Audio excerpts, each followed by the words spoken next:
Dabar ruduo. Šalta. Tačiau kartu su Stanislovu mes pabandėme sušildyti orą greitai. Mes paėmėme viską, ką radome Stanislovo garaže ir sušildėme orą net iki 32 laipsnių.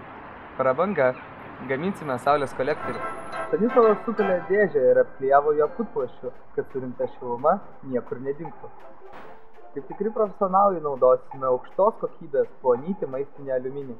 Alkoholis nešildo, o skardinės gali. Iškerpame vieną į pusę, o kitoje išgręžiame skylutes.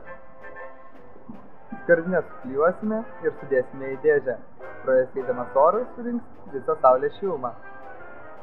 Pirmoji dalis lauko orui, antroji skardinėms, o trečioji šiltam orui, kuris pro skylę patenka į namus.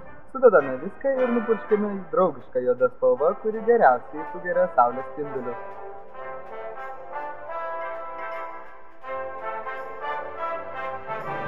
Prabangus prietaisas paruoštas testavimui.